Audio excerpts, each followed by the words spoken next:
자, 금우태자전 볼게요. 앞부분의 줄거리부터. 옛날 서역의 파사국의 왕은 세 부인을 두었는데 왕이 자리를 비운 사이 셋째 부인 보만후가 인물 왕자를 낳았습니다. 이를 시기한 두 왕후는 왕자를 소구유에 버리고요. 나쁜 년들이네요. 네. 암소에게 삼켜진 왕자는 죽지 않고 금송아지의 모습으로 태어나 그래서 제목이 금우태자전인가봐요. 그쵸? 금송아지의 모습으로 태어나 보만후를 돕게 합니다. 그러나 이 사실을 알게 된 두 왕후에 의해 또 이거 어떻게 알았을까요? 또다시 죽을 위기에 처하게 된 금송아지는 궁궐을 떠나기 전 보만후의 처소에 찾아옵니다. 자, 요 내용을 제가 정리를 조금 미리 먼저 해놨어요. 요거 좀 볼게요. 전제 줄거리 이제 대충 위에서 보셨죠? 보만후가 금우태자의 어머니입니다. 이게 이제 어떻게 하냐면 얘들이 이 정덕왕후와 순경후 얘네가 이제 다른 두 부인인데요. 얘네가 체란이라는 그 몸종, 시비, 뭐 몸종이라기보다 궁궐이니까 시비라고 합니다. 시비를 시켜가지고 보만후가 낳은 아이를 고깃덩이와 바꿔치기를 해요. 네, 그래서 네가 지금 고깃덩이를 낳았다. 뭐 이렇게 이제 뒤집어 씌우는 거죠. 이게 과연 가능한 일인지는 잘 모르겠습니다만 어쨌든 뭔가 이제 상서롭지 못한 나쁜 일이 일어난 거죠. 그래가지고 보만후의 아이를 빼돌립니다. 네, 빼돌려요. 그래서 보만후는 이제 어떤 왕실에서 상스럽지 못한 일이 일어났기 때문에 벌을 받게 되고요. 그래서 여기 보시면 고깃덩이를 낳은 죄로 맷돌을 돌리는 벌을 왕으로부터 받게 됩니다. 그 다음에 정덕왕과 순경화가 이제 아이를 훔쳐왔잖아요. 그렇죠? 그 아이를 어떻게 할지 이제 고민을 합니다. 이게 그 2학년 다른 모의고사에 나와요. 아마 보신 분도 계실 텐데 이 아이를 빼돌려가지고 산에다 갖다 버리니까 뭐 학이 와서 날개로 덮어주고요. 뭐 어쩌고저쩌고 했는데 안 돼요. 그래가지고 결국 어떻게 하기로 하냐면 사나운 소가 한 마리 있는데 그 소에게 여물로 주자라고 이제 체란이가 아이디어를 냅니다. 그래서 갖다 줬더니 이 소가 그 아이를 통째로 집어 삼키게 되죠. 근데 사실은 이 소는 하늘에서 내려온 소예요. 그래서 이 태자를 구하기 위해서 하늘에서 내려온 소다. 뭐 그런 이제 설명이 나오고 그래가지고 이 태자를 그대로 통째로 삼켰다가 통째로 이제 낳게 되죠. 예, 그래서 금송아지로 태자가 태어나게 됩니다. 그래서 이제 금우태자가 되는 거고요. 자, 그래서 여기 이제 두 왕후는 보만후를 시기하여 체란을 시켜 보만후의 아기를 고깃덩이에 바꿔치기 하고요. 금우태자를 죽이려 하지만 뜻을 이루지 못하고 금우태자가 도망을 칩니다. 네, 그래서 나중에 이제 금우태자가 돌아와가지고 두 왕후에 대한 진실을 밝히고요. 그래서 처형을 받게 되는 인물들이고요. 그 다음에 금우태자는 하늘에서 내려왔지만 정덕왕과 순경후의 시기를 받아서 위기를 겪습니다. 어떤 위기를 겪게 되느냐? 두 왕후가 병에 걸려요. 사실 진짜 걸리는 건 아니고요. 걸렸다고 이제 구라를 칩니다. 그러면서 내가 금송아지의 간을 먹으면 낫는다더라. 예, 그래서 우리가 마침 금송아지가 있으니 걔를 잡아서 간을 먹어야겠다라고 이제 이야기를 하는 거죠. 그러니까 이제 금송아지를 잡아야 되는 상황인 거죠. 근데 금송아지가 태자인 걸 알고 있는 이 두 왕후는 태자를 죽이려고 하는 것이지만 다른 사람들은 얘가 태자인 걸 모른단 말이죠. 그러니까 그러면 금송아지 잡아서 주면 되겠네라고 이제 생각을 하는 거죠. 그래가지고 죽을 위기에 처하는데 이때 백정 그 소를 잡는 백정이 이 태자를 알고 태자를 구하기 위해서 다른 동물의 간을 바치고 금우태자는 몰래 고려국으로 도망을 시킵니다. 그래서 금우태자가 고려국으로 도망가게 돼요. 그 다음에 이제 위에 나올 건데 고려국에서 얘가 부마가 돼요. 부마가 뭐냐면 그 공주의 남편이요. 예, 공주의 남편이 됩니다. 그 상황은 이제 위에 나올 거고요. 그런데 여기서도 이제 쫓겨나게 됩니다. 왜냐면 공주의 남편이 되긴 됐는데 얘가 사람이 아니고 소의 모습이니까. 그래서 이제 왕이 얘를 쫓아내요. 쫓아내고 고생을 하다가 금륜국이라는 곳의 숲에서 이제 천상에서 내려온 그 신관을 만나게 됩니다. 그래서 거기서 걔가 주는 약을 먹고 인간의 모습을 되찾게 됩니다. 그래서 파서국으로 돌아오고요. 그래서 내가 당신의 아들이다. 사실은 저 두 왕후가 나를 이렇게 해서 어머니를 이렇게 해서 이렇게 했다라는 진실을 밝히고 파사국의 왕이 그걸 알게 되고 그래서 이제 두 왕후는 처형을 당하고 어머니를 모시고 행복하게 살았다는 권선징악의 그런 결말을 맞이하게 되는 소설입니다. 자, 전체적인 줄거리를 좀 알아두시라는 거고요. 그 다음에 이제 본문을 한번 살펴볼게요. 자, 그래서 금송아지가 궁궐을 떠나기 전에 보만우의 저소에 찾아왔습니다. 금송아지가 눈물을 흘리며 말하기를 소자 어찌 모친의 자식이 아니겠습니까? 자취정을 말씀할 것이니 들으시옵소서. 모친께서 해산하실 때, 자 여기서 이제 그 보만우에게 진실을 알리는 거네요, 그렇죠?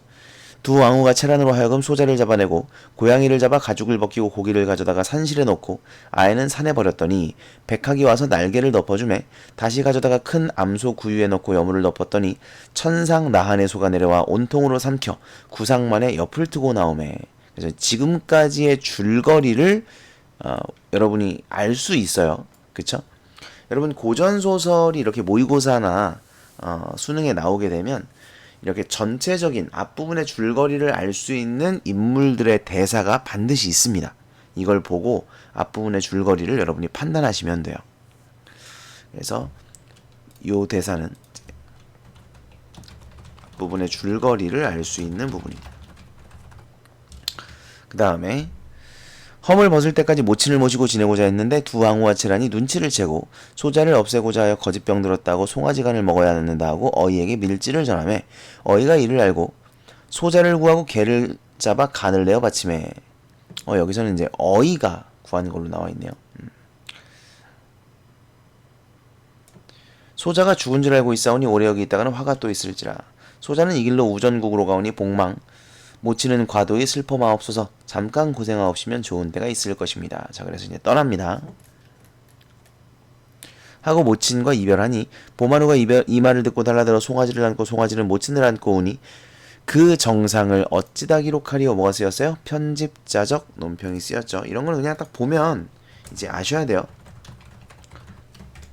이게 누가 평가를 내리는 거야, 이 말에 대해서? 이 상황에 대해서 서술자가 평가를 내리고 있는 거죠. 그러니까 편집자적 논평이죠. 차설 금송아지 모친을 배별하고 서쪽으로 향하다가 1위 백발 노인을 만나 묻습니다. 노인은 어디 가십니까? 그랬더니 노인이 말하기를 나는 우전국으로 가거니와 너는 어디로 가면 짐승이 어찌 말을 하느냐. 제가 아까 고려국이라고 했는데 이게 이제 조금씩 달라요. 아까 제가 백정의 도움을 받았다 그랬죠. 여기서는 어이의 도움을 받았다고 나와요. 이게 왜 그러냐면 이게 지금 작자 미상의 고전 소설입니다. 그래서 여기저기에 이런 비슷한 이야기들이 금우태자전이라고 해서 많이 전해요. 그러니까 지역마다 조금씩 다른 거예요. 그러니까 전체적인 틀은 똑같고 부분 조금씩 이제 전하는 사람에 따라서 내용이 달라지긴 합니다. 그래서 우전국으로 돼 있는데 이제 고려국으로 돼 있는 지역이 있고 우전국으로 된 지역이 있고 그런 거예요. 어쨌든 우전국으로 갑니다. 너는 어디로 가면 짐승이 어찌 말을 하느뇨? 라고 이제 물어봤더니 금송아지가 대답하기를 내 몸이 비록 짐승이지만 사람과 다름이 없습니다. 이제 노인 가시는 곳에 데려다 주소서. 노인이 심중에 생각하되 이 짐승이 사람처럼 말을 하니 필경 뭔가 이유가 있겠구나. 이리하여 함께 길을 떠나 우전국에 다다릅니다. 차설 이 나라에도 태자가 없고 공주가 하나뿐인데 공주의 옥모화용과 섬섬쇠와 옥수염장 이거는 이 세 개는 좀 알아두세요. 다 예쁘단 얘기예요. 네, 예쁘다. 아름다운 미모. 미모. 그냥 미모. 아름다운 미모는 잉여적인 표현이죠. 미모. 휘황찬란하여 천승국모 지풍이며 천승국모 그러니까 왕의 부인이 될 풍모다.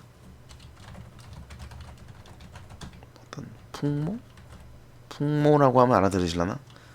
네, 어떤 외양이다 이거죠. 풍기는 그 분위기가 왕의 부인이 될 그런 분위기다 이런 얘기예요. 왜냐면 얘가 나중에 이제 그 금우태자가 돌아가서 왕이 될 거 아닙니까? 그러면 얘가 왕후가 될 테니까 일세국색이라 역시 아름답다는 얘기죠. 왕이 극히 애중하여 사랑하여 저와 같은 부마는 아까도 말씀드렸지만 공주의 남편이요. 왕의 사위죠. 부마를 간택하여 쌍루함을 보려 하시더라. 하루는 공주가 한 꿈을 얻으니 자 꿈을 꿉니다. 하늘에서 금신이 내려와 말하기를 너의 배필은 하늘이 정한 연분이 따로 있으니 종로 네거리에 지프로 북을 만들어 걸고 사람이고 짐승이고 집북을 쳐서 소리를 내는 것이 네 배필이니 부디 명심하여 천정가우를 잃지 마라. 하늘의 뜻을 잃지 마라 이런 뜻이겠죠. 요 말 자체가 보면 사람이고 짐승이고, 사실 이런 말을 하는 이유가 짐승이란 얘기 아닙니까? 그냥 집북을 쳐서 소리를 내는 사람이 네 배필이다 이렇게 말하면 되는데, 사람이고 짐승이고 라고 말했다는 것은 결국 짐승이겠구나 라는 걸 이제 알 수 있고, 우리는 이게 이제 금우태자, 이 소가 그 남편이 되겠구나 라는 걸 추측할 수 있죠. 어쨌든 이제 이런 꿈을 꾸었습니다. 그 다음 중략. 이때 금송아지 노인을 따라 우전국에 이르니 노상 행인들이 웃으며 말하기를 나중에는 별일도 많도다. 집북에서 무슨 소리가 나며 부마를 뽑으려면 재상가에 어진 신랑감이 많거늘 하필이면 집북을 쳐서 소리를 내는 사람이라야 부마로 삼을고 허무맹랑한 일도 많도다. 자, 이건 뭐예요? 이제 이 중략 부분에 이걸 한 거야. 종로 네거리에 지프로 북을 만들어 걸고 이걸 치면 부마로 삼겠다. 어쩌서 소리가 나면 부마로 삼겠다라고 이제 한 거죠. 근데 지프로 북을 만드니까 소리가 날 리가 없죠. 여러분, 북은 이제 가죽, 개가죽, 소가죽 이런 걸로 만들어요. 그런데 지프로 북을 만드는데 무슨 소리가 나냐 이거죠. 그래서 사람들이 비웃는 거죠. 이에 금송아지가 듣고 속으로 관음보살이 이르되 집북을 치면 자연 좋은 일이 있다 하시니, 이거는 지금 여기에 나오진 않았지만 앞에서 요런 일이 있었겠구나라는 걸 우리가 생각할 수 있죠. 과연 허언이 아니로다. 그러니까 그 공주한테는 꿈에 나타나가지고 알려주고, 그 다음에 얘한테는 이제 관음보살이 말해준 거죠. 노인과 함께 종로에 이르러 보니 사람이 겹겹으로 집북을 에워싸고 각기 한 번씩 쳐서 보는지라. 금송아지 사람을 해치고 들어가 두 발로 구르며 껑충 뛰어 집북을 치니 소리 웅장하여 장안이 진동하는지라. 두둥. 소리가 났네요. 좌우 놀라 자세히 보니 오색이 영롱하고 향취가 촉비한 일개 금송아지인지라. 모든 사람들이 백발노인을 향하여 값을 불게 하고 팔라 하며 또한 금송아지가 말한다 하여 크게 요란하더라. 신기해한 거죠. 공주가 누가 귀에 앉았다가 북소리를 듣고 본즉 사람이 아니요 송아지입니다. 속으로 생각하기를 꿈속에 사람이고 짐승이고 북을 쳐 소리를 내는 것이 즉 배우자라 하였으니 이는 하늘이 정하신 배필이라. 누각에서 내려와 금송아지를 내리고 공주 궁으로 가는지라. 사람들이 크게 웃으며 말하기를 집북을 걸어놓고 부마를 구한다 하시더니 송아지 사위를 얻었구나. 이제 비웃습니다. 거리거리 웃음소리에 귀가 아프더라. 그러니까 이제 국왕이 화가 나는 거예요. 사실 앞에서 나왔지만 국왕이 굉장히 이 공주를 사랑했죠. 그래서 정말 이제 웬만한 남자가 아니면 내 딸을 넘겨주지 않으리라 라고 생각을 했을 거 아닙니까? 근데 그 송아지한테 이제 그 시집을 가게 생겼죠. 거기다가 사람들이 비웃으니까 얼마나 빡치겠어요, 그죠? 국왕이 이 말을 듣고 크게 놀라 탄식하여 말하기를 내가 말년에 무남동녀를 두었다가 저와 같은 쌍을 얻지 못하고 쟤한테 어울리는 배필을 얻지 못하고 송아지 사위를 얻을 줄 꿈에다 생각하였으리오. 송아지를 죽여 인국의 부끄러움을 씻으리라. 죽여버리고 싶은 거죠. 근데 다시 생각해보니까 하여간 이상한 일이다. 집북에서 소리가 나는 것은 심상치 아니한 일이니, 이건 이제 일반적으로는 말이 안 되니까 뭔가 기이한 일이죠. 둘을 다 쫓아 내 눈으로 보지 아니하는 것이 상책이라. 죽일 수는 없다는 거죠. 죽이면 하늘에 벌을 받을 수 있으니까 그냥 쫓아내서 내 눈앞에서는 안 보이게 하자라고 해서 쫓아내는 겁니다. 됐죠? 그러니까 뭐 어려운 내용은 딱히 없고, 전체적인 줄거리 아시면 되고, 주제도 별거 없어요. 권선징악입니다. 아시겠죠? 그래서 밑에 줄거리 정리해드렸어요. 요거 아시면 되겠습니다.